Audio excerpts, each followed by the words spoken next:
Queria perguntar se eu posso levar uma xícara dessa para mim depois. Batista Memorial. Tomei essa água aqui. Quando eu bebi essa água, renova as forças para pregar aqui. Que coisa, hein? E eu estou de olho numa xícara dessa aqui. Eu faço coleção. Eu uso. Irmãos, estou tão feliz de estar aqui nessa noite. Que noite linda. Noite missionária. Respirando missões. Queridos, eu estou voltando para o Rio, para o Brasil, né? Na verdade eu vou para São Paulo, não vou ainda para o Rio, não. O Rio eu só vou depois. Mas eu estou saindo daqui, vou sair daqui impressionado com tudo que eu estou vendo aqui. Como eu estou sendo abençoado. Parabéns, pastor Paulo. Parabéns, pastor Jonas, Convenção Batista Sul Mato Grossense. Que alegria. Agora no final da tarde nós tivemos uma reunião preciosa, nossos missionários, pastor Paulo, a liderança aqui, traçando aí, falando sobre o nosso radical Pantanal. Irmãos, nós estamos sonhando com tanta coisa, e como é bom ver o povo de Deus alegre, vibrando com a palavra do Senhor. Testemunhos missionários, que coisa linda. Gente que ama missões, gente que vive missões. Muito obrigado, irmãos, por me permitir viver esses momentos com vocês. Que coisa linda tem sido esse tempo aqui. Estou saindo daqui mais animado, revigorado, para a gente continuar avançando. E eu não tenho dúvida, se depender dos batistas sul-mato-grossenses, nós vamos avançar, de Jerusalém até os confins da terra. A gente não recua. O povo de Deus não recua nunca, meu irmão. Antigo Testamento, quem olhou para trás virou estátua de sal. No Novo Testamento, colocou a mão no arado, olhou para trás, não dá para nós. A gente avança. Queridos, o texto da nossa assembleia, como diz, bendito seja o nosso Deus e Pai do Senhor Jesus Cristo, que segundo a sua grande misericórdia nos regenerou, e o que mais?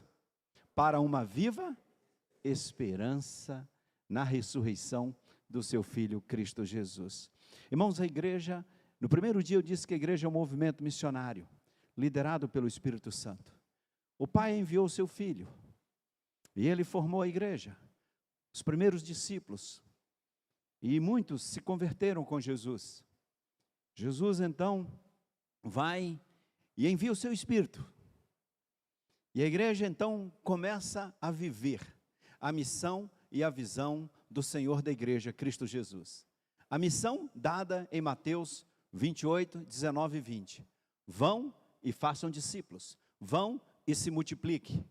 E a visão de Jerusalém até os confins da terra, segundo Atos 1:8. A missão da igreja, multiplicar discípulos. A visão, alcançar todos, em todos os lugares, porque Ele amou todos, Ele morreu por todos, e todos precisam ser alcançados. E como colocar esta igreja na trilha desta missão?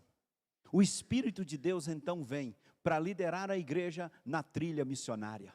E o que nós vamos encontrar no livro de Atos é exatamente o Espírito Santo treinando a igreja, liderando a igreja, ensinando as estratégias e colocando a igreja na trilha missionária.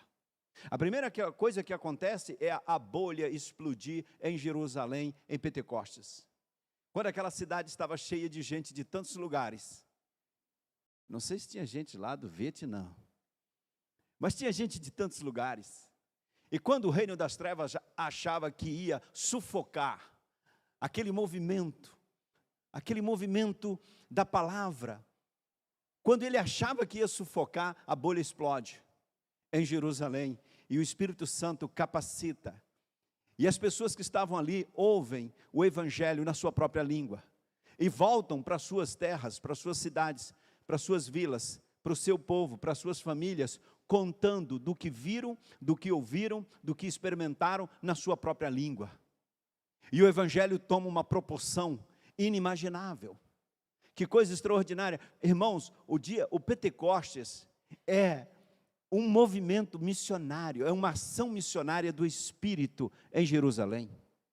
E a palavra de Deus começa a tomar proporções que ninguém podia imaginar. E o Espírito começa a colocar a igreja na trilha missionária. Aquela igreja era nova, irmãos. Não tinha uma estrutura missionária. Ela não sabia como capacitar, preparar missionários para enviar. Ela não sabia como fazer isso. Não havia isso na prática religiosa, nas religiões que existia nas culturas religiosas não tinha uma prática missionária, como o Espírito trouxe para a igreja. E como colocar esta igreja na trilha missionária? Foi o próprio Espírito Santo que começou a atuar para isso. É Ele quem identifica as pessoas, que separa Paulo e Barnabé. É Ele quem envia Filipe. É Ele quem pega Pedro e leva para Lida, depois para Jope, depois para Cesareia. É Ele quem leva Filipe para Samaria. É Ele quem movimenta os discípulos. É Ele quem fala a igreja. O Espírito de Deus então coloca a igreja na trilha missionária. A gente tem que entender isso, que o Espírito Santo é que conduz, que lidera a igreja na obra missionária. Esse movimento que é a igreja é um movimento missionário. Quando eu leio o livro de Atos, irmãos, eu leio e releio. E fico percebendo que o poder é dele, a estratégia é dele, a visão é dele e a missão é dele. Porque Deus, no dia que o ser humano pecou, Deus se tornou missionário. Nós não somos os missionários, Deus é o missionário. No dia que o ser humano caiu, no dia que o ser humano pecou, Gênesis capítulo 3, Deus nos ama tanto, Ele nunca desistiu de nós, então Ele se tornou missionário e nunca deixou de nos buscar. Toda a Bíblia só tem uma mensagem, um propósito, revelar que Deus nos ama. Em toda a Bíblia, toda a mensagem bíblica é um objetivo único, Ele nos ama e nunca desistiu de nós.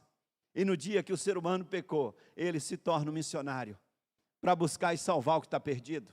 Em todo o Antigo Testamento, ele está se revelando, ele vem se revelando, e isso consuma a plenitude da revelação em Cristo Jesus. E em João 3,16, ele se revela plenamente no Filho, para morrer na cruz, pelos nossos pecados, nos purificar e nos regenerar para uma viva esperança, porque Ele nos amou e nunca desistiu de nós. O nosso Deus é um Deus missionário, porque Ele nos ama, e é Ele que está em missão, porque Ele nos ama e nunca desistiu de nós. Enviou o seu Filho e agora enviou o seu Espírito. Nós somos missionários, não é porque decidimos ser missionários, é porque o Espírito que habita em nós é o Espírito do Deus missionário. E quando nós nos submetemos à liderança do Espírito Santo, inevitavelmente nós somos missionários. Quando uma pessoa não se envolve com missões, uma das duas coisas está acontecendo: ou ela não tem o Espírito Santo, ela nunca nasceu de novo, ela é joio, ela não é trigo, ela não é corpo de Cristo, ela está morta espiritualmente, ela não foi regenerada para uma viva esperança em Cristo Jesus. Ou seja, ela não tem o Espírito Santo, e eu vou entender porque uma pessoa não ama missões, não se envolve, não evangeliza, não discipula, não participa de nada, porque ela não tem o Espírito Santo. É compreensível. Eu não espero que o mundo faça missões, eu não espero que a imprensa faça missões, eu não espero que os poderes públicos façam missões, eu não espero que o homem iníquo, impuro, faça missões, porque a obra missionária é obra do Espírito, não é obra humana. Então, quando alguém não está envolvido com missões, primeiro, essa pessoa não tem o Espírito Santo. Mas se ela é crente e tem o Espírito Santo e ela não se envolve, ela não se submete à liderança do Espírito, ela não obedece o Espírito, ela entristece o Espírito, ela não permite que o Espírito trabalhe na vida dela, ela está se autoliderando e o Espírito Santo está entristecido, e a obra do Espírito não acontece porque ela não permite que o Espírito Santo lidere ela não tem uma vida cheia do Espírito. Quando vejo na igrejas, irmãos, crentes não envolvidos com missões, é porque não se submete ao Espírito de Deus. A igreja no Novo Testamento, irmãos, era uma igreja pobre. A igreja não tinha dinheiro. A igreja não tinha templos. A igreja não tinha tecnologias. Não tinha livros. Não tinha material de evangelismo. Não tinha material de discipulado. A igreja não tinha nenhum senador eleito em Roma por ela. A igreja não tinha influência política. A igreja não tinha influência econômica. A igreja não tinha nenhum poder temporal. Mas é interessante que quando a gente lê no livro de Atos, a gente vai ouvir, e Paulo cheio do Espírito, João cheio do Espírito, Pedro cheio do Espírito, Barnabé cheio do Espírito. A igreja não tinha nenhuma influência, nenhum poder econômico, mas era a igreja cheia do Espírito Santo. E a igreja nunca avançou tanto, nunca expandiu tanto, nunca enviou tantos missionários, nunca alcançou tantos continentes. Não porque ela tinha poder financeiro, poder político, poder econômico, mas era porque ela estava cheia do Espírito Santo de Deus. O que nós precisamos para fazer a obra missionária não é de dinheiro, a gente precisa de homens e mulheres cheios do Espírito Santo de Deus. Eu digo isso lá na junta para os irmãos. Eu faço reuniões lá e digo assim, olha, a gente poderia ter aqui toneladas e toneladas de dinheiro, não ia acontecer nada, se nós não tivermos homens e mulheres cheios do Espírito Santo para fazer a obra de Deus. Ele é um missionário, Ele habita em nós, é Ele que está em missão. E é quando Ele nos lidera, quando nós nos submetemos ao poder dEle, à liderança dEle, que a obra missionária acontece. Missões não se faz com dinheiro, missões se faz com o poder de Deus. E o que nós enxergamos no Novo Testamento, no livro de Atos especialmente, é o Espírito Santo fazendo toda essa liderança, esse poder extraordinário acontecendo nas nossas vidas. O nosso Deus é um Deus missionário, meus irmãos. Eu digo às vezes, nós somos missionários porque somos batistas. Batista é missionário. Na verdade, a frase correta é: quem é cristão de verdade, quem nasceu de novo, quem é templo do Espírito Santo, esta pessoa, ela está envolvida na missão, porque Deus se manifesta em nós e Ele exerce a missão dEle em nós. Aleluia. Missões é Deus trabalhando em nós. Missões não é uma estratégia de uma junta missionária, ou de uma convenção, ou de uma pessoa específica. Missões é Deus trabalhando em nós. Missões é Deus trabalhando, o Espírito de Deus trabalhando em você, na sua igreja, entre os membros, na família. É o Espírito nos liderando para fazer a obra.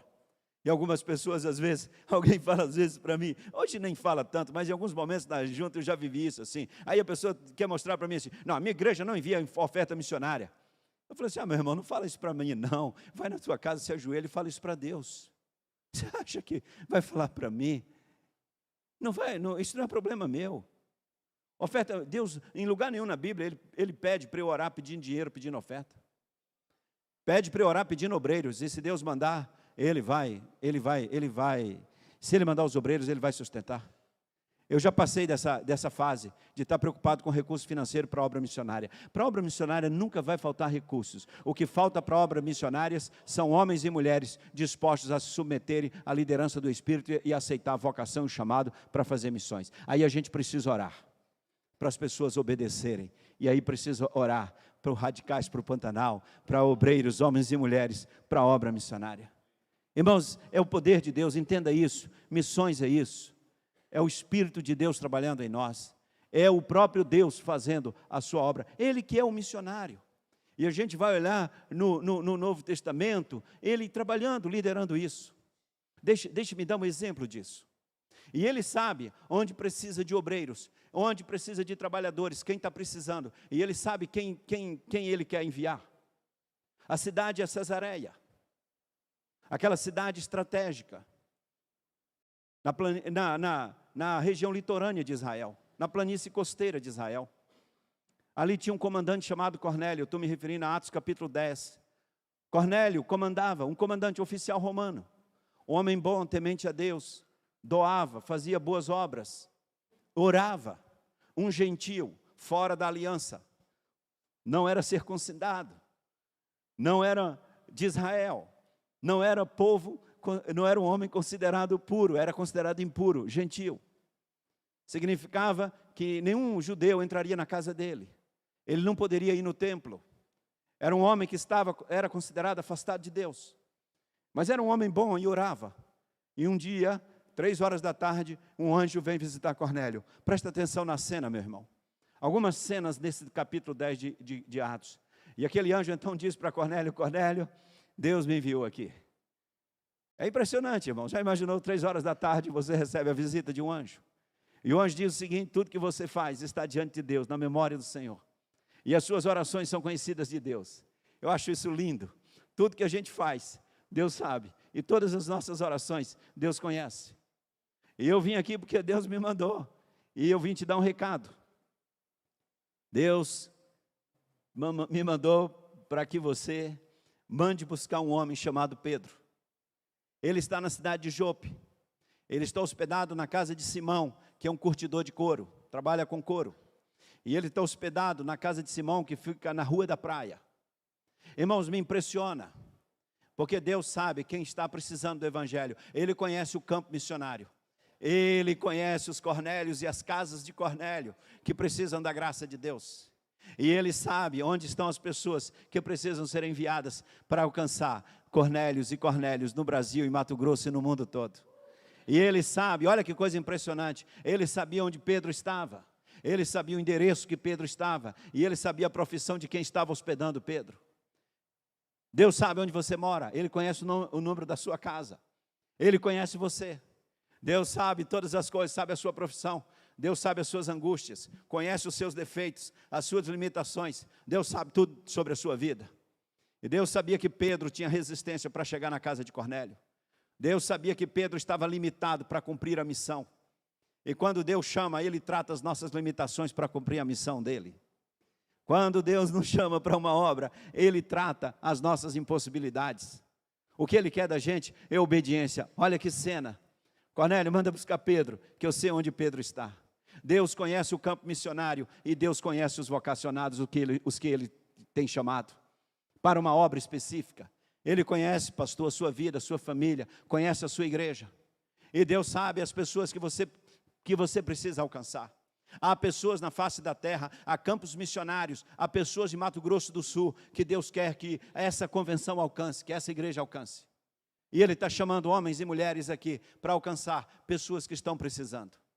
Aqueles homens vão lá, 2 servos de Cornélio e um soldado, vão a Jope, a casa de Simão, o curtidor, para encontrar Pedro. Nisso o Espírito Santo estava trabalhando. O Espírito trabalha no campo missionário e no coração daqueles que vão ser enviados para o campo missionário. Deus conhece o Vietnã e as necessidades do Vietnã. E Deus sabe porque levou o pastor Vladimir para lá, levou a Miriam e a sua família para lá. Vocês não foram enviados para lá por homens. O Espírito Santo sabia onde vocês estavam, conhece a quantidade de células de vocês, conhece as necessidades, as lutas de vocês, as limitações. E Ele levou vocês para o Vietnã, porque Ele conhece pessoas no Vietnã que precisam ouvir a mensagem dEle da boca de vocês. E não são vocês que vão fazer, é o Espírito que fará. O poder é dEle, a glória é dEle, e o poder de fazer as coisas acontecerem é do Espírito de Deus. Ele sabe onde as pessoas estão. Ele conhece a obra missionária, irmãos. Olha, Pedro então sai com aquelas pessoas e vejam a cena. Cornélio ficou pensando provavelmente, olha, se para dar o recado veio um anjo, imagina o cara que está vindo. Ele convoca a família, convoca mais gente, convoca os amigos, a casa está cheia. E aquele comandante, irmãos, um homem de um coração bom, um homem de oração, um comandante romano, irmãos, ser um oficial romano não era pouca coisa. Roma dominava, Roma tinha uma estrutura extraordinária, Roma impôs uma mudança, uma revolução em todo o mundo. Roma tinha uma estrutura extraordinária de exército, de domínio, de controle. E olha que cena, quando Pedro se aproxima, chega na casa de Cornélio, o que acontece? O que Cornélio faz? Se um anjo veio dar o recado, deve ser um semideus que está chegando. Cornélio faz o quê? Se prostra aos pés de quem? De Pedro. Agora imagina se alguém está naquele momento ali, bate uma foto e posta no Facebook. Se alguém tira uma foto e sai num dos jornais de Roma, na primeira página, um oficial romano prostrado aos pés de um pescador da Galileia. Isso não ia ficar bem para Cornélio. O comandante Cornélio não ia gostar disso. O Senado romano não gostaria. O imperador muito menos. Mas é uma cena sintomática. É o poder deste mundo curvado aos pés do Evangelho de Cristo Jesus. Que cena! Você já viu essa cena em Atos? Aliás, em Atos 10 eu vejo cada cena, cada recorte. Leia a Bíblia às vezes e tente olhar esses recortes que Deus mostra para a gente. Ele fala tremendamente ao meu coração quando eu começo a enxergar esses recortes pela graça e misericórdia do Espírito de Deus. Olha a cena, aquele homem prostrado aos pés de Pedro, sua família vendo, todo mundo vendo, Cornélio, um comandante romano, prostrado aos pés daquele que Deus enviou para trazer uma mensagem que Cornélio nem sabia que mensagem seria essa. O que esse homem está trazendo? Eu não sei o que ele está trazendo, mas ele está vindo em nome do Senhor. E quando o missionário vai, ele vai em nome do Senhor dos exércitos, e o poder deste mundo se prostra aos pés daquele que vai levar a mensagem enviada por aquele que criou os céus e a terra. Aleluia! Esta obra é extraordinária, é sobrenatural, meu irmão. Pastor, não brinque com isso. Não brinque com a obra missionária. Não brinque, não entre nessa. Porque a obra é do Espírito de Deus. Não brinque com missionários. Não brinque com a oferta missionária. Não brinque com intercessão missionária. Não faça chacota e piada com missionários, porque são enviados do Espírito de Deus. aquele que foi enviado pelo Senhor, tem uma mensagem do Senhor. E Roma se curva. O Império Romano implodiu. Quando eu li a primeira vez o livro do Edward Gibbon, um escritor do século XVII, Declínio e Queda do Império Romano, 2 capítulos ele menciona a igreja. Ele não era temente a Deus, esse escritor, mas ele diz que enquanto o Império Romano implodia, um outro império surgia. Um império de gente simples, ele se refere ao cristianismo. E ele fala das marcas dessas pessoas. E entre as marcas ele diz, era um povo zeloso, e que estava disposto a morrer pelo nome daquele que tinha enviado, Cristo Jesus. E esse império é implodido, e sob o Capitólio de Roma, a bandeira do Evangelho é fincada, por aqueles missionários que tinham uma mensagem de Deus. Irmãos, a obra missionária é algo extraordinário, liderado pelo Espírito Santo, pastores. Não é um programa de uma convenção que você vai apoiar ou deixar de apoiar. Não, quando Deus chama alguém e envia para o campo, eu tenho uma honra de sustentar missionários. Não porque eu sou diretor de missões nacionais, porque eu não quero ficar fora da obra que Deus está fazendo. E quando Deus chama um missionário, pastor Vladimir, e nós não sustentamos, nós estamos dizendo para o Espírito Santo, o Senhor pode chamar, mas não conta comigo para sustentar. Quando a sua igreja não sustenta missionários, você está dizendo para Deus, o Senhor pode chamar, mas não conta conosco para sustentar aqueles que o Senhor chama. E você acha que você está bem na foto? É pena para você, dá dó daqueles que não estão investindo na obra missionária e participando daquilo que o Espírito Santo está fazendo. Ah, como eu queria estar em Jope, para quando Pedro sair dali, eu dizer, Pedro, o que é que você precisa, meu filho? O que é que você precisa? Eu pago a passagem, eu te levo lá para sustentar. Vai precisar hospedar em Cesareia, eu pago hotel. Eu quero bancar a condução, a viabilizar para aquele que Deus mandou para levar a mensagem. Eu quero participar disso. A honra e a glória, irmãos, oferta missionária não é às vezes esmola que a gente fica querendo dar para agradar ou ficar bem na foto. E a oferta missionária precisa ter discernimento espiritual. Discernimento espiritual. A obra missionária não precisa de migalhas. E não digo migalhas em valor, não. É às vezes o coração como as pessoas estão ofertando para missões. Não, minha igreja não faz oferta missionária. Pena. Que cena. Aquele enviado pelo Espírito de Deus, Pedro, fica extasiado. Ô Cornélio, levanta, que eu sou homem igual a você. Que coisa, irmãos. Pedro quase estraga tudo, que ele fala assim, Cornélio, você sabe que eu não poderia entrar na sua casa. Eu não poderia vir aqui, e eu não queria vir aqui, mas eu vim porque Deus me enviou. E aí, meu irmão, você foi para o Vietnã, não foi porque você quis ir para o Vietnã, foi porque Deus enviou você. Pastor Josivan, você foi para o Pantanal, não porque você queria ir para o Pantanal, você foi porque Deus enviou você. Pedro não queria ir para Cesareia, nem para a casa de Cornélio, coisa nenhuma. Ele disse claramente, eu vim porque Deus me enviou. O missionário vai porque Deus o enviou. Os irmãos estão entendendo direitinho? Está muito claro? Está didático e pedagógico, irmãos. E nós batistas temos que ter esse discernimento. E eu quero falar aqui olhando nos olhos de cada pastor. Pastor tenha temor e tremor liderando a igreja do Senhor Jesus. E não ponha na igreja a sua visão, a não ser a visão da palavra de Deus. E não impeça a sua igreja de fazer missões, porque você vai dar conta a Deus. E deixa a igreja ofertar para missões. E algumas igrejas, às vezes o pastor fica com medo da igreja adotar missionários, mandar oferta, porque vai faltar aqui. Tolice, mesquinhez. Eu pastoreei a igreja. A última igreja que eu pastoreei em Brasília, 51% das receitas nós ofertávamos, investíamos em missões. E quanto mais a gente investia, mais a igreja tinha recurso, mais a igreja crescia. E alguns pastores às vezes, não, agora faz a campanha missionária, levanta a oferta, manda uma parte e retém a outra.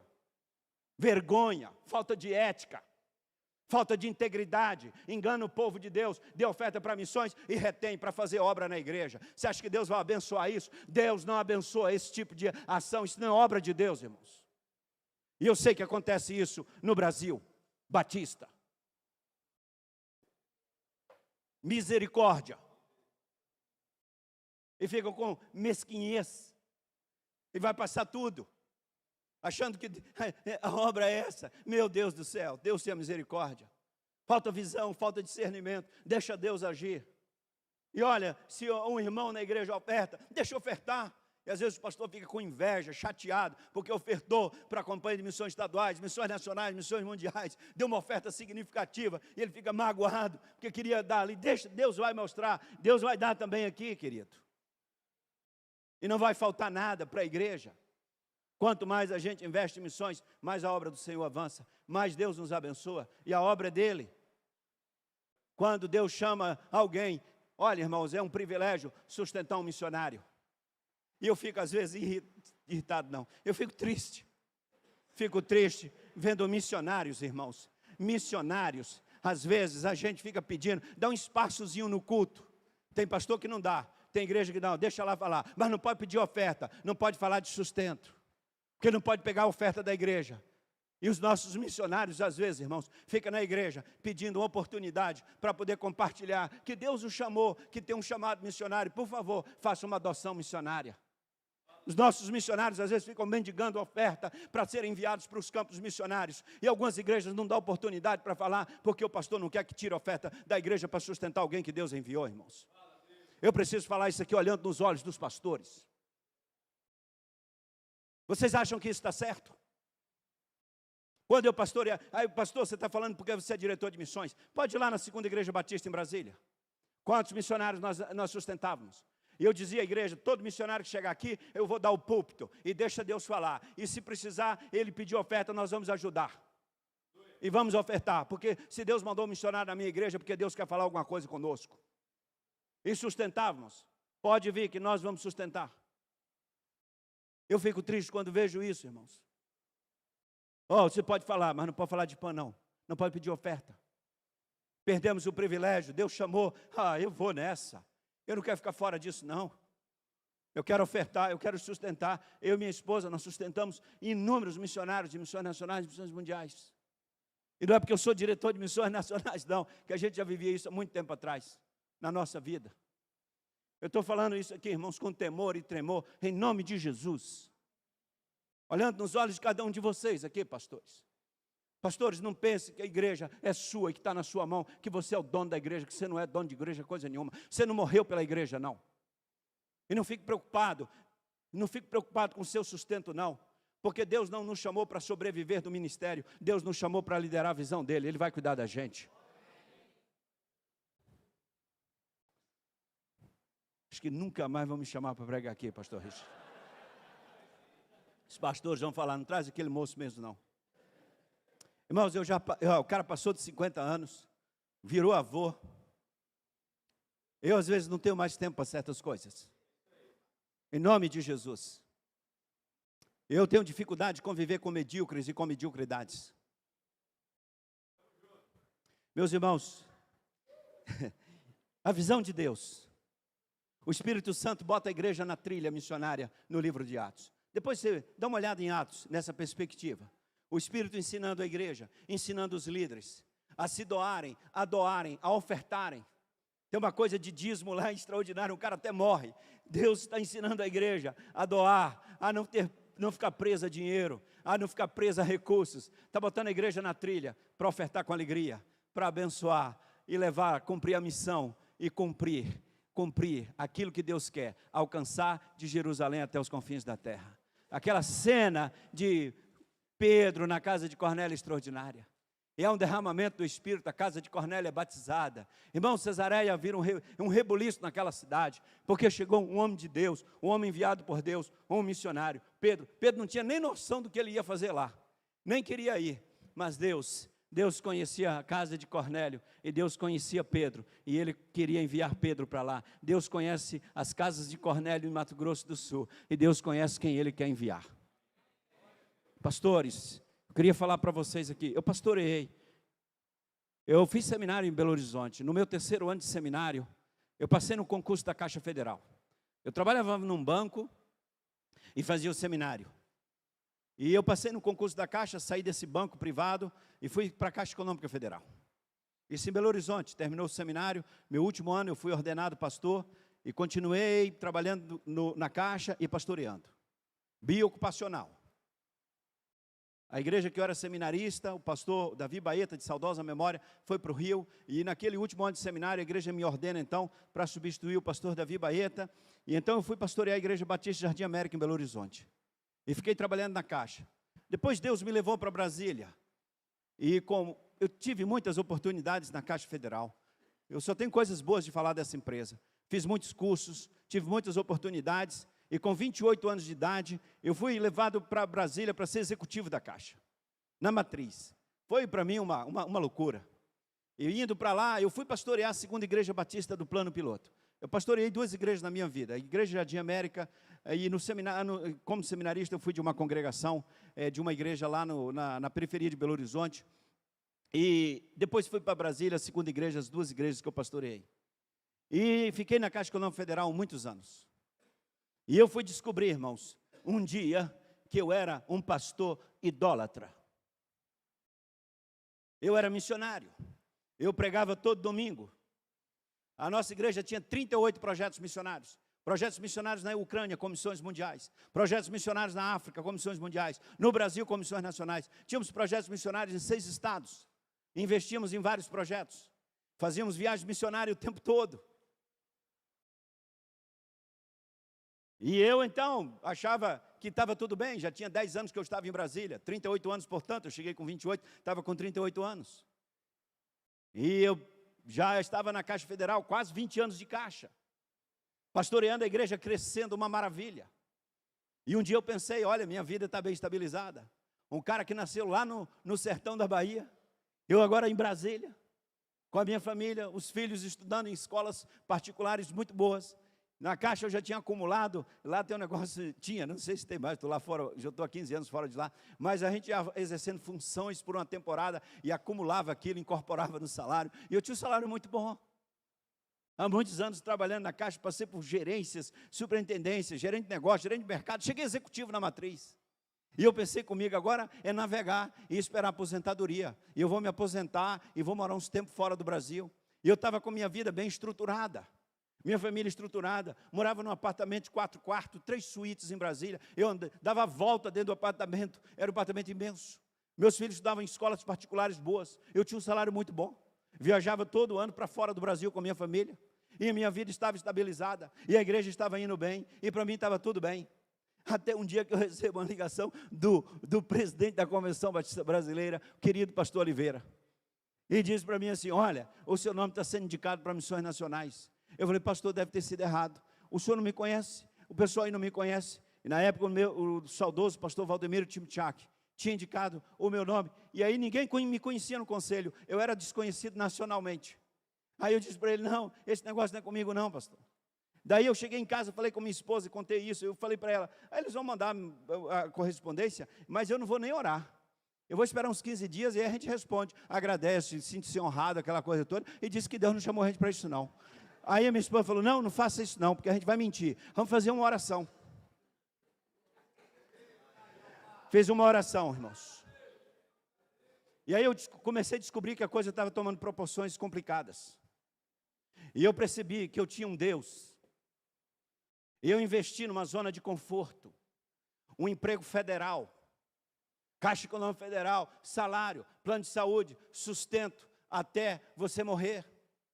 Eu criei uma zona de conforto, trabalhei muito, e eu descobri que eu tinha inseguranças e medos. E eu tinha construído uma zona de conforto para mim, para minha esposa e para os meus filhos. E esse emprego federal para mim era a minha zona de conforto, era o meu Deus. E eu preguei muitas vezes no púlpito da minha igreja, para as pessoas entregar tudo para Deus. Mas um dia Deus chegou na minha casa e bateu na porta, o senhor precisa entregar tudo e ir para missões. E aí eu descobri que eu era um pastor, que eu tinha deuses, eu cultivava deuses, eu tinha deuses pessoais na minha vida. A glória da ascensão numa empresa, a glória de uma posição estratégica, a glória de poder ter uma zona de conforto e dizer, eu tenho um emprego federal. Se eu não roubar, ninguém me manda embora. Eu estava numa minha zona de conforto. E aí a gente começou a orar e a coisa começou a complicar. E então eu pensei, eu coloquei cinco provas que eu tinha certeza que Deus não tinha poder para resolver essas 5 provas no prazo que eu dei. Você acha que eu queria ir para a ajuda de missões nacionais? Eu não queria ir. Então eu coloquei 5 provas num prazo, ele não consegue. Eu fui dando o prazo. E foi derrubando uma a uma. E aí, meus irmãos, eu cheguei numa situação, vocês não têm ideia. Vocês não têm ideia do que eu passei, quantas vezes eu chorei. Eu cheguei um dia, eu estava em Belo Horizonte visitando a minha sogra, com a minha família. Eu botei a família no carro, num sábado, falei assim, vocês têm ideia do que é o Rio de Janeiro? Vamos lá. Peguei o carro em Belo Horizonte e desci para o Rio. Vamos lá, para vocês verem o que é. Vocês estão achando que é brincadeira isso? Eu estava deitado no meu quarto num sábado pela manhã, e a minha filha entrou no quarto com a minha esposa, e elas choravam, e ela disse assim, pai, nós não sabemos a sua decisão, mas se depender da gente, Deus já falou conosco. A sua decisão é sua. Eu pulei da cama e disse, vocês têm ideia do que significa isso? Nós vamos morar no Rio de Janeiro, eu vou viajar muito. Vocês acham que é um mês, é uma semana, um ano? Nós não vamos ter mais a Caixa Econômica Federal, nosso padrão de vida vai mudar. Nós não vamos frequentar mais os restaurantes que a gente frequenta em Brasília. A nossa vida vai mudar, nós vamos virar missionário. E a Fernanda, 16 anos, disse para mim, pai, só 2 coisas são importantes para a nossa família. Que a nossa família esteja unida e no centro da vontade de Deus. Eu preguei isso. No casamento dela, eu dei esse conselho para ela. E disse para ela, filha, eu vou te dar esse conselho que uma filha me deu. A única coisa que importa na família é que a família esteja unida no centro da vontade de Deus. Chorávamos muito. Em minha última reunião, depois que caíram todas as fronteiras que eu estabeleci para Deus, que Ele não iria resolver, eu reuni com a minha família na sala, choramos, e teve uma hora que eu disse para eles assim, filhos, olha, se papai e mamãe nós formos para esse negócio, talvez na velhice vocês terão que sustentar 2 velhinhos, que nós não vamos ter a garantia que tínhamos do emprego na Caixa. Lá em casa a gente sempre ora, e não sei como é que é lá na sua casa, mas lá em casa a gente sempre ora com a família, e lê a Bíblia, como em família. E lá a gente, quando termina de orar, a gente sempre fala, o Senhor é nosso pastor e nada nos faltará. O Senhor é a nossa alegria, a nossa força, nós somos seus servos e andaremos sempre na sua luz. É um statement da família, um lema da família. E naquele dia, naquela noite, a gente reunido na sala, orando e chorando ali, e a gente compartilhando.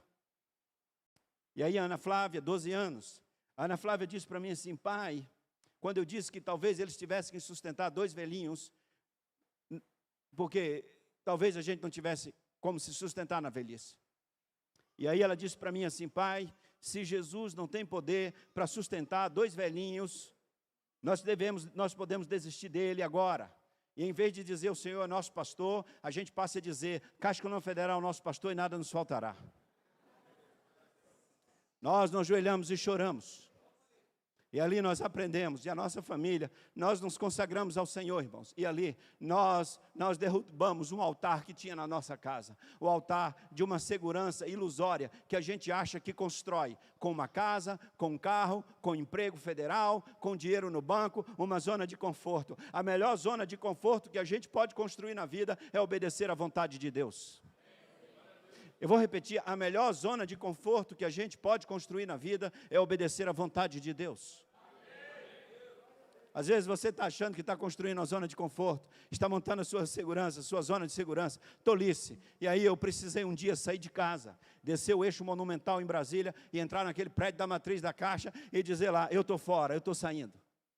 Para onde você vai? Você vai para a concorrência, vai para o governo, para outra área? Não, eu vou ser missionário. E quanto mais eu explicava, ninguém entendia. E preenchia um tanto de papel. E eu saí, depois de tudo que passei, e enfim, eu saí daquele prédio da matriz da Caixa, ali do lado do Banco Central da matriz em Brasília, com a folha de papel, líquido a receber, 0. E eu liguei para minha esposa do celular, lá embaixo, no hall lá embaixo, eu disse, filha, nós estamos livres. Agora nós só dependemos de Cristo Jesus, é a nossa única zona de segurança.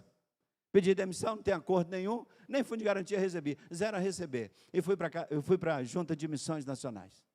Perdemos muito na nossa renda, perdemos muito. Eu recebi o primeiro salário e disse para a família, nós vamos ver com o salário que recebemos. Sobrava R$18, R$10, e no primeiro mês comemos uma pizza com 18, e aí estouramos R$8 no orçamento. Vivemos com o salário que íamos receber. E a minha esposa dizia para mim, olha, não importa, o que a gente for viver lá, está bom para nós, porque o importante para nós é a gente estar unido e no centro da vontade de Deus. Dia 22 agora, dia 22 de junho, semana que vem, quarta-feira, completa 15 anos que nós assinamos no Rio de Janeiro o termo de posse na Junta de Missões Nacionais. E eu faria isso tudo de novo. Estou feliz. Só tenho a agradecer a Deus para a nossa denominação, a Convenção Batista Brasileira, Junta de Missões Nacionais. Faria tudo de novo. Se eu fosse embora hoje, eu só teria coisas boas para falar. Agradecer a Deus o privilégio de ter servido aos batistas brasileiros como missionário, liderando a Junta de Missões Nacionais. Faria tudo de novo. Nunca faltou nada lá em casa. A minha filha mais velha, a Fernanda, está terminando doutorado na universidade lá no Rio de Janeiro, universidade estadual. Fez mestrado na Federal, agora está na universidade estadual terminando o doutorado. Já fez tudo, só falta agora defender a tese dela, doutorado. A filha do meio, Ana Flávia, foi para os Estados Unidos, fez faculdade lá, fez universidade lá, e uma das melhores universidades americanas, não porque eu posso, mas porque o nosso Deus pode, e ela trabalha lá nos Estados Unidos, no hospital, naquele país lá. E o meu filho, o Guilherme, 21 anos, está fazendo direito, mora comigo ainda, e Deus cuida da nossa família, e nunca faltou nada lá em casa. A melhor zona de conforto, irmãos, na vida, é a gente fazer a vontade de Deus. Eu sou missionário em missões nacionais, sou missionário dos batistas brasileiros, não porque eu desejei ser, como Pedro não desejou ir para Galiléia, ir para a casa de Cornélio, como vocês, queridos, não desejaram ir para lá onde vocês estão na Ásia, e outros que estão aqui, não desejaram estar onde estão. Nós estamos onde estamos, porque o Espírito de Deus nos enviou, e não tem coisa melhor. Aleluia. Deus.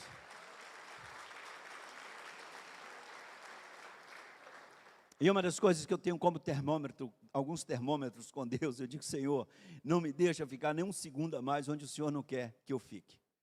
Eu falo para o Senhor, eu não quero ficar um segundo a mais em missões nacionais. E uma das coisas que eu tenho como referencial para mim é o ânimo. Eu peço, Senhor, me dê ânimo, me dê ânimo. E o Senhor me mostre quando eu tenho que sair. E uma das coisas é, não me dá ânimo, não dá visão, não dá discernimento, não me dê visão, não me dê sonho. E aí eu vou começar a perceber que está na hora de ir embora. Eu penso assim, pastor, se você está liderando uma igreja e você não está sonhando muito além daquilo que você pode, eu acho que você está na hora de pensar e orar mais e conversar com Deus. Porque às vezes você está liderando a igreja do Senhor sem a visão de Deus. E eu percebo, assim, 15 anos passaram, e eu me sinto mais motivado do que quando eu cheguei. E eu peço que Deus tire do meu coração e me mostre claramente a hora de eu ir embora. Mas eu não quero ficar onde Deus não quer que eu fique. Eu quero estar no centro da vontade de Deus. Ele sabe disso. E eu coloco a minha vida à disposição dele. Eu era um pastor idólatra, que eu tinha um Deus chamado segurança, zona de conforto. Hoje, eu não tenho nenhuma zona de conforto. Eu não tenho nenhum projeto humano. Nenhum projeto. Eu uso 2 alianças. Eu não sou viúvo e não tenho 2 esposas. A primeira aliança, essas 2 alianças são as minhas razões de viver. Se olhar no meu dedo aqui, tem 2 alianças, minhas 2 razões de viver. A primeira é com a minha esposa, meus filhos e a minha neta, com a minha família. Essa é a minha aliança de família. E o outro anel, eu fui pregar na Cristolândia, em São Paulo, no aniversário da Cristolândia, uns anos desses aí para trás, e alguns ex-alunos que saíram das ruas, juntaram entre si lá, compraram esse anel, escreveram dentro uma alma, vale mais que o mundo inteiro. E lá eles me deram e disseram, pastor, a gente está te dando isso para você nunca esquecer da gente. E lembrar que o Senhor tem uma aliança com as ruas do Brasil. E nunca desista da gente. A minha esposa autorizou, e eu não boto outra aliança aqui sem autorização dela, ela autorizou e eu botei essa aliança aqui. As minhas 2 razões de viver, a minha família e o Brasil. Pregar o Evangelho para a minha pátria e doar a minha vida para alcançar do ribeirinho ao sertanejo, do encarcerado àquele que estão nas ruas, vivendo na sarjeta da Cracolândia. São as 2 minhas razões de viver, a obra missionária e a minha família. E a minha alegria é o Senhor. A minha zona de conforto é o Senhor. O meu sonho é o Senhor, a minha sustentabilidade é o Senhor, a minha vida, a minha casa está firmada na rocha que é Jesus, o meu referencial é Ele, o Alfa e o Ômega, e o mais está no controle, porque Ele está no trono e Ele reina.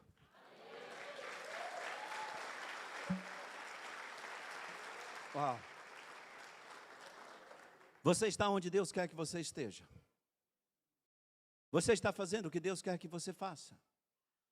Você está liderando o que Deus quer que você lidere? Ou você está vivendo só a rotina da sobrevivência? A maioria das pessoas, irmãos, nasce, cresce, morre e só vive a rotina da sobrevivência. É assim a humanidade.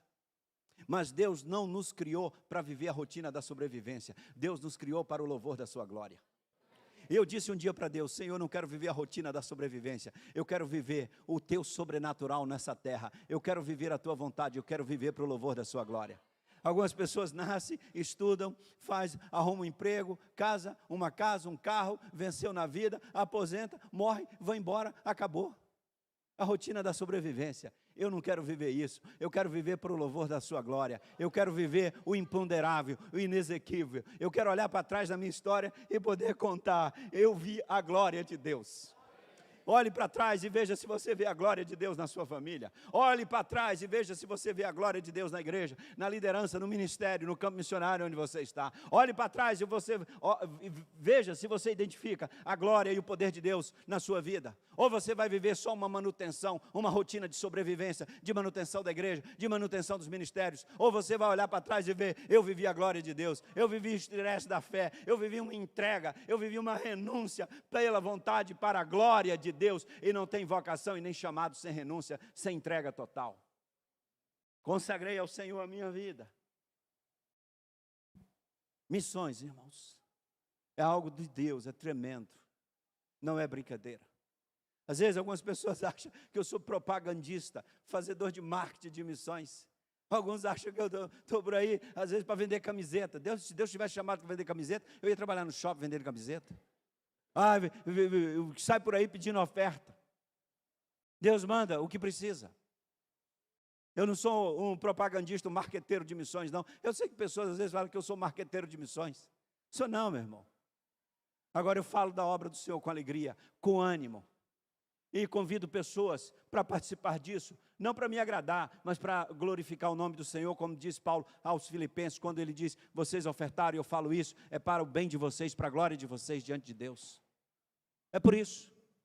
E nós, missionários, quando chegar missionário na sua igreja, pastor, honre, receba com honras. Receba com honras. Como tenho notícias de missionários, foram testemunhar numa cidade, numa igreja, termina o culto de manhã, irmãos, vão para a porta, e depois vão para o ponto de um ônibus, e não tem uma alma na igreja para oferecer um almoço. Aí pega um ônibus para voltar lá para o outro bairro, na Zona Leste. Foi em São Paulo, na Zona Leste. Foi em São Paulo. Os missionários me contando isso. Como que você recebe um domingo de manhã um missionário na sua igreja, e você não vai dar um almoço para eles? Só se eles não quiserem. Almoçar com honra, abençoar, e ouvi-los e saber o recado que Deus mandou para a sua igreja por meio deles. E se eles estiverem precisando de alguma coisa, deixa Deus agir e a sua igreja abençoar. Amém.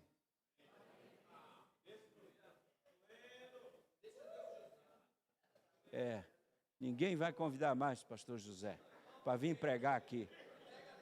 Eu fui pregar na Assembleia da Convenção da Colômbia, e eles não tinham um missionário à convenção lá. E eu falei: uma convenção que não tem missionário para fechar as portas. Isso foi lá em Cartagena. E no ano seguinte me convidaram para pregar na Assembleia em Cali. Aí eu falei assim: então a coisa está funcionando lá. Fui lá 2 anos seguidos na Assembleia da Convenção da... Não, 2 anos não, pulou um ano. 2 anos assim, quase seguidos, lá na Colômbia com os irmãos, que estão vibrando lá com a obra missionária. Irmãos, eu quero encerrar minha palavra nessa noite. Já dei o meu testemunho aqui, e eu colocaria a minha vida de novo. A minha segurança não está no emprego federal, está no meu pastor, que morreu na cruz, me regenerou para uma viva esperança. Está nele. Está nele. Onde está a sua segurança? Quem sabe Deus está chamando você para alguma casa de Cornélio, e você não quer ir, porque tem medo de largar uma estabilidade. Tem medo de largar um emprego bom. Agora, o pastor Isaías, 2012, na Operação Jesus Transforma, foi uma equipe da Operação Jesus Transforma para um dos bairros mais pobres de Campos. E o pastor Isaías, que tem trabalhado conosco, você conhece Djalma Isaías? Tremendo a vida do Isaías. O Isaías foi e plantou a igreja ali, aquela igreja, lugar pobre. Pobre, em 2012 começou a igreja, tem 10 anos. Ele, engenheiro da Petrobras, um especialista em termodinâmica, já deu aula em pós-graduação no IME, no ITA, em São Paulo.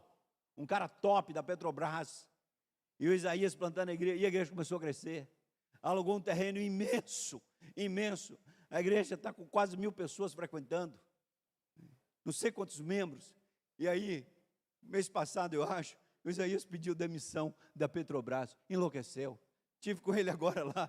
Eu fui pregar na posse de um pastor, na ordenação de um pastor lá para o lado de Campos. E domingo de manhã, sábado de manhã, eu fui tomar um café com ele. Chamei para ele tomar café comigo. E eu perguntei, como é que você está? Ele falou, estou feliz da vida.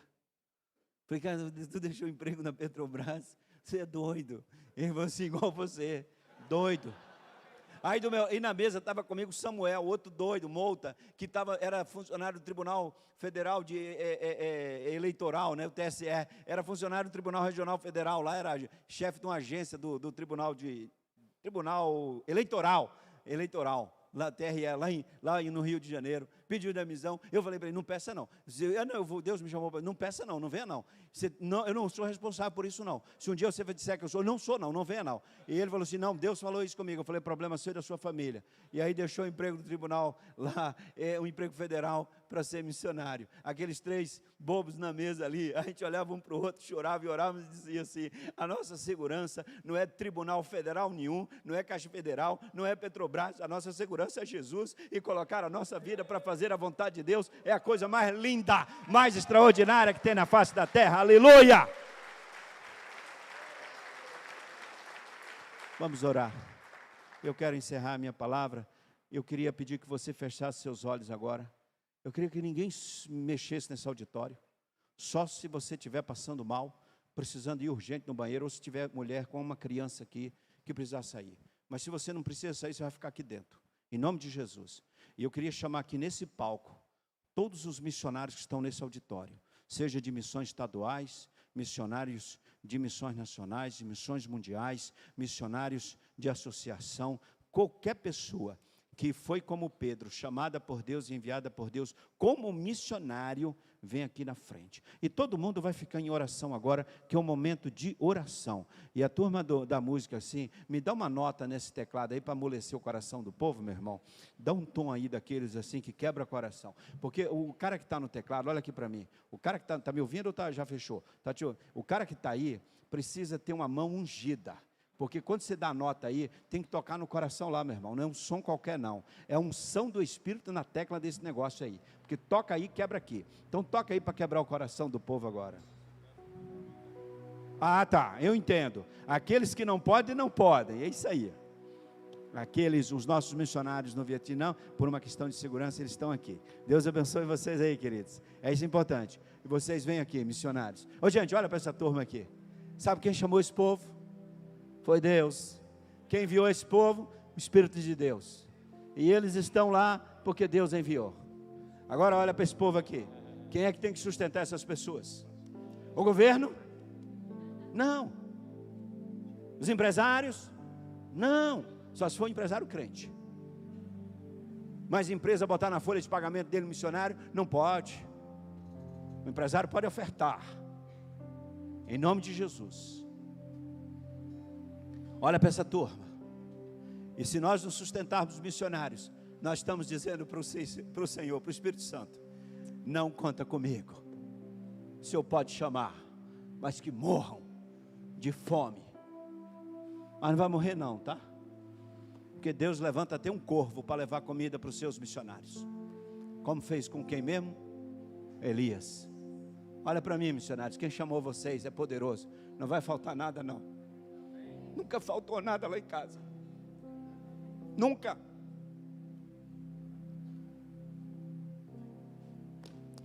Quantas pessoas aqui?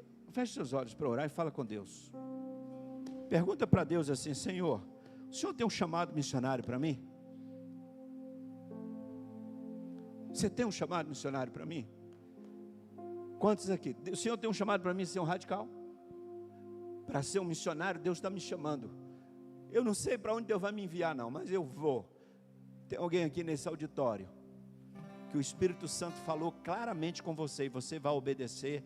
Levante sua mão dizendo, pastor, Deus me chamou para a obra missionária e eu vou. E se tiver que renunciar a qualquer negócio, eu vou fazer isso. Levante sua mão bem alto. Deus abençoe. Você vai obedecer, querido? Você levantou a mão. Olha aqui para mim. Você vai obedecer? Porque às vezes o cara fala assim, eu tenho um chamado, mas não obedece. Então só levanta a mão aqui quem está disposto a renunciar a qualquer coisa para cumprir o chamado. Quantos tem? Levanta a mão. Você vai ficar em pé no seu lugar aí.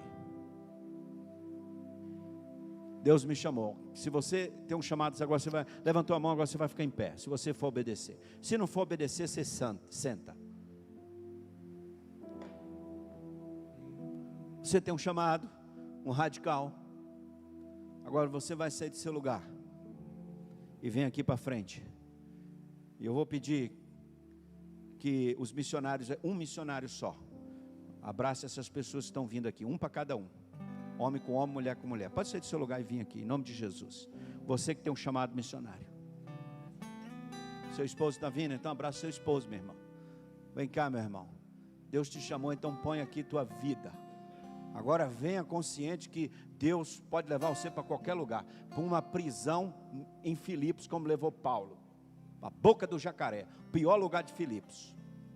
E deixa Deus agir, porque se Deus te chamar, Ele vai te levar e vai te capacitar. Quem vê aqui à frente não pode ficar sem alguém para dar um abraço não, porque isso é uma hora linda de Deus. Vem aqui à frente, você que ficou de pé, que tem um chamado missionário, pode vir aqui à frente. Mais alguém? Vem em nome de Jesus.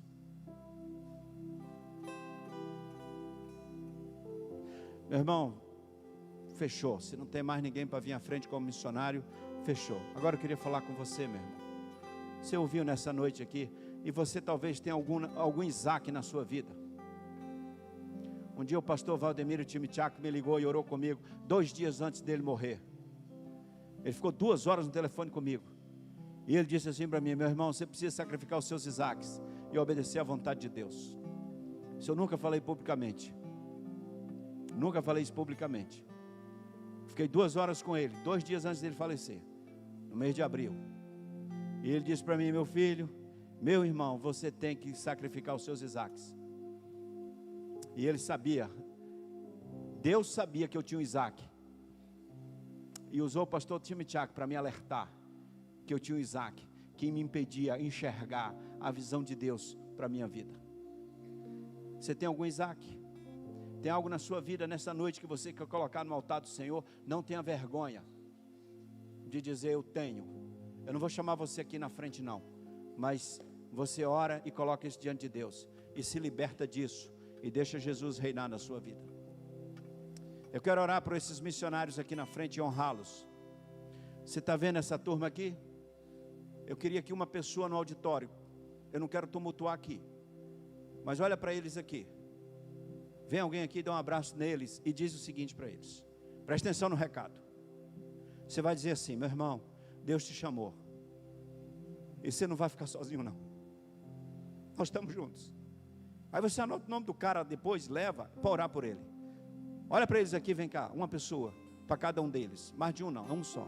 Olha aqui, vem aqui, junto a esses missionários. Dá um abraço neles e diz assim: olha, se você for na minha igreja, você não vai no ponto de ônibus para o seu almoço não. Você vai almoçar. Honra essa turma.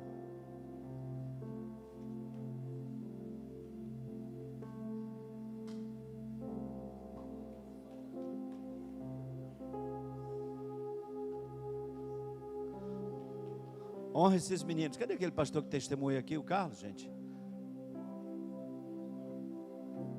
Ó, tem um casal ali, gente, ó. Dá um abraço neles ali, dá uma bênção. E faz uma oração com eles. Aí você já põe a mão neles, ora, abençoa. Não conversa não, é para orar por eles. Vamos ficar de pé, auditório, para a gente orar. Estende sua mão para cá.